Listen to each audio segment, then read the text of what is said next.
Hi, and welcome to Run Tall with Tim, the YouTube channel that's dedicated to all runners everywhere. I'm Tim, and I upload new running videos every single week. If you're new to the channel, I try to get videos out on both Wednesday as well as Saturday at 5 a.m. and at Standard Eastern Time here in the US. Also, if you want to skip around in the video, maybe just jump to the parts that are most interest to you, I try to make that easy for you as well. All you have to do is open the description, and there you'll see where I've created chapters. Just click on a timestamp for the part of the video that you want to watch, and it'll take you right there. Or, if you prefer, you can click on the timeline, and that should also reveal the chapters of the video as well. So today, I'm taking a look back at the year 2020 and some of the great daily training running shoes that have come out this year. I've chosen 5 to highlight for you here today. But before we get started with that, I thought I would just show you what it looks like to run in each of these. And then when we come back together, we'll talk about each one individually.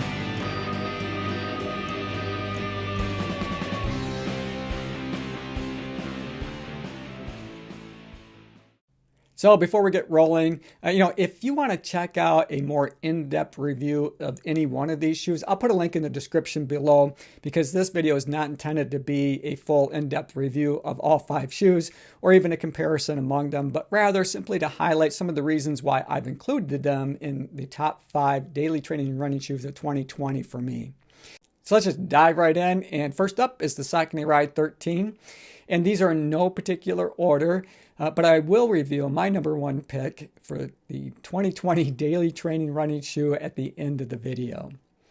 As we look at the Saucony Ride 13, we'll start with the upper, and this is part of the reason it's in my top 5. It has this form-fit mesh upper that's, it's pretty accommodating, I think, for a lot of different foot shapes and sizes. It's really comfortable when you lace these up. You get a nice, good, snug feeling across your midfoot. They've got lots of perforations up in the toe box primarily, but it gives you some airflow. I did run in these in some of the hotter months of the year, and it felt comfortable to do that. It has plenty of padding around in the tongue. Maybe they probably could have dialed that back just a little bit, but it was comfortable. And I didn't have any hot spots anywhere on the shoe. Lots of padding around the heel collar and tab. And quite a bit of structure in the heel counter that also gives the shoe a little bit of stability. And for someone like myself who tends to overpronate, that's always a welcomed addition to any running shoe that I have. But really, the magic for this shoe has been for me the consistency and the ride. It's always been smooth. Right from day one, I've always felt very natural, a very smooth gait cycle that the shoe provides for me when I'm out running. So, and as we look at the shoe and look at that Power Run midsole foam, that's a big part of it. Now it's not the most cushioned shoe to run in of these 5. In fact, it's probably the least cushioned, but it has lots of bounce and liveliness to that midsole foam that make it a lot of fun to run in. And as we flip it over and we look at the outsole material, they've got lots of blown rubber here so that they can protect all that Power Run midsole foam. And they have a Tri-Flex system up in that forefoot just to give it a more natural feeling that I think certainly adds to that consistently smooth ride that you get from running in a shoe. And it's not a terribly tall stack height. I think it's at 28 millimeters in the heel and 20 in the forefoot. So it's got an 8 millimeter drop from the heel to the toe. Weight-wise, it comes in at 9.9 ounces as a stated weight on their website, and that's for a men's size 9, which is what I wear. But the consistency of the ride that I get when I put these shoes on is one of the reasons why it's in my top 5. Okay, so let's move on now, and we'll take a look at the Nike Pegasus 37. So this shoe's been around a long time, 37 years. You wouldn't think there'd be that many changes or updates to it from year to year, but this year was certainly an exception. Saw lots of what I think really positive changes to the Pegasus series of shoes. Now, the upper was inspired by the Zoomfly and the Vaporfly. Those shoes were, immensely popular. They're just doing terrific. And, I think adding that addition or making those changes to the upper on the Pegasus 37 was certainly a positive change. You can see that it's that upper material is pretty much translucent. Not a lot going on, in terms of, plastic overlays. It does have their Nike symbol along the side of the shoe. And as we work our way back around, you can see that, it's got some structure in the heel counter as well. But looking at the lacing system here, now they've got a tab system. I think it did an excellent job and really giving me a feeling of being banded down to the shoe. So really locked in, secure. The fit of this shoe is probably the best out of all 5 of these shoes that I'm highlighting here today. I really enjoyed that banded down feeling. It's very secure all the way from the midfoot, all the way back to the heel counter of the shoe and the heel cup area. The tongue of the shoe, love it. It's fully gusseted. You can't ask for much more comfort than that, but it's fairly thin. So, it's still pretty breathable that way. That full gusset probably makes the shoe a little warmer than it needed to be, but you know what? The comfort is there, and I certainly do enjoy that. As we look at the heel collar and tab of the shoe, it's got plenty of padding in those areas to keep you comfortable out on your run. And as we look now at the midsole of the shoe, this is another huge change. They've got React foam from heel to toe, and this React foam is so nice. It's so cushioned and bouncy, gives for a very smooth, or creates a very smooth run experience for you. And another addition, so if as the changes just keep coming, they went from a full length air unit to just one that's now located in the forefoot of the shoe, and that air unit is much more stout than the other ones have been in the past. Now they have 28 millimeter stack height in the heel and 18 millimeters in the forefoot. So it has a 10 millimeter offset, and I found that to be comfortable to run in.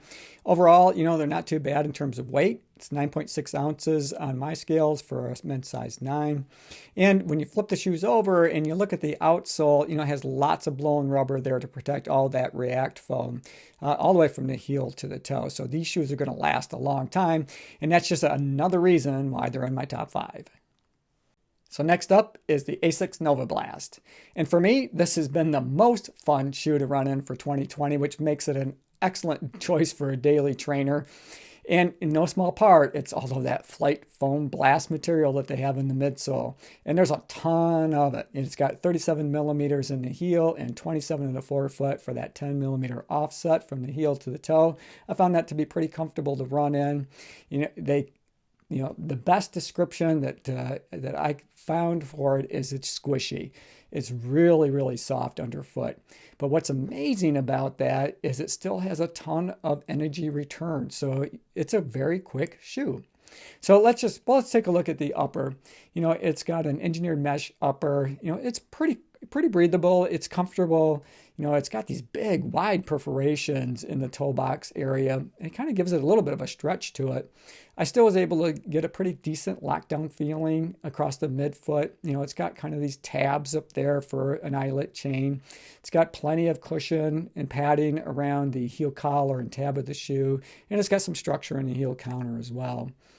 But back to that flight foam blast material, that's what puts it in the top 5. And if there were a Rookie of the Year award, I would definitely give it to the Asics Novablast because this shoe is so much fun to run in. As I mentioned, it just has a lot of spring to it. As we flip it over, we're going to look at how they cover all of that or protect that flight foam blast material. And it is pretty squishy, pretty soft. And they use their AHAR rubber, which is just, it's an acronym for their Asics High Abrasion Resistant Outsole Rubber Material, or AHAR for short. And you can see that it has this groove in the center of it. And that gives it somewhat of a trampoline effect. So that just amplifies that bounce factor that you get out of that flight foam material. And it is squishy, it's soft. I will say one caveat though, in terms of a running shoe, it's fantastic. It's not a shoe that I'd pick up to walk in, but to run in, and I've got over 100 miles in these shoes as well, it's just fantastic. And it certainly is well deserving of being in the top 5 of my picks for 2020. Looking now at the Hoka Clifton 7, this is a great daily training option. It's fairly lightweight. It's the lightest of these 5 shoes that I'm sharing with you here today. It comes in at 9.1 ounces for men's size 9. And it's really soft underfoot. Now, this is a shoe that really kind of worked its way into my top 5 shoes for daily trainers. And that's simply because when I first started running in it, I felt like that forefoot was a bit stiff for me. But now, and I don't know if it needed a little bit of a break-in period, but I really enjoy running in this shoe. And I've put a lot of miles on it, over the 2020 season. That compressed foam, there's plenty of it underfoot, which helps give you that nice cushioned ride that I spoke of. It's got 32 millimeters in the heel and 27 in the forefoot. And it's like setting in a bucket seat of a racing car. So that compressed EVA foam kind of wraps up around your heel and it gives you a nice secure feeling when you're out running, making your run experience very enjoyable regardless of the distance. So this is a good shoe to run at any distance and it's going to keep you comfortable. The upper is a bit stretchy. And it's a bit warm, but it's comfortable. It's got engineered mesh material. It's got some wide perforations there in the toe box that go all the way around back to the heel counter of the shoe. Got some structure in the heel counter as well. The tongue is pretty well padded and it's semi-gusseted, so it's not going to migrate anywhere. I like that aspect of it. And plenty of padding around the heel collar and tab of the shoe as well. And then when we flip it over, it's got lots of rubber that protects all of that EVA foam that we just spoke about to give it plenty of durability, something that you absolutely want to have in a daily trainer because you're going to be logging lots of miles on these shoes. So value for your money, I think, is definitely there with the Hoka Clifton 7. Also making the top 5 is another shoe from Saucony. It's their Triumph 18. Everything about this shoe screams luxury. And it starts with the upper. It has an engineered jacquard mesh upper, which is a really soft, comfortable material. It has perforations up in the toe box to give you some airflow. As we pan around to the side of the shoe, you can see there's not a whole lot going on here. They do have their Saucony logo as a 3D plastic overlay. You take a look up at the tongue. You can see how heavily padded that tongue is, adding to that comfort. Also around that collar of the shoe and heel tab, those are also well padded areas, so no hot spots to worry about in the Triumph 18. The real magic for this shoe for me happens in the midsole, and I love that Power Run Plus midsole material. It's so soft, gives you a nice cushioned ride regardless of the length of the run that you're on. I always felt comfortable, whether it was a 5-mile or 10-mile run, always felt comfortable afterwards, and surprisingly quick. It has tons of energy return and spring or bounce to that Power Run Plus midsole material. Just a real pleasure to run in. And there's plenty of it. You have 32 millimeter stack height in the heel and 24 millimeters in the forefoot for an 8 millimeter offset from the heel to the toe. I found that to be really comfortable. Sometimes if I get a tall stack height in the heel, I feel like my heel can hit the ground prematurely, throwing off my foot strike and my gait cycle a little. I did not get that experience at all in the Triumph 18. As we flip it over, we can see how they protect all of that Power Run Plus midsole material with their carbon rubber. It does have a Tri-Flex design up in the toe to give you a more natural feeling through your gait cycle. All in all, the shoe is just a real pleasure to run in, which is why it's in my top 5 for 2020. So there you have it, my 5 top daily trainers for the 2020 running season. As promised, I'm going to pick a winner for me, and that winner is the Asics Novablast. And that's because that shoe is the most fun shoe that I've run in for the 2020 season. It has everything to do with that flight foam blast material that they have underfoot. somehow they're able to give you a ton of cushion, but also a lot of response to it, lots of energy return. This might be a bit of a controversial pick because this is a shoe that polarized runners. Either you loved it or you hated it. There doesn't seem to be a lot of middle ground. Either you like the squish factor or you don't. In my case, I loved it, and I put a lot of miles on it. I continue to run in the shoe still, even though I've got a lot of other ones that I can pick from. I pick up that shoe when I just want to have a lot of fun, and let's face it, running should be fun. So there it is, my top 5 picks for the 2020 running season for daily training running shoes. Hey, I hope you enjoyed the video. I sure enjoyed making it for you. As always, run tall, run strong, be kind to one another. Thanks for watching, and we'll see you next time.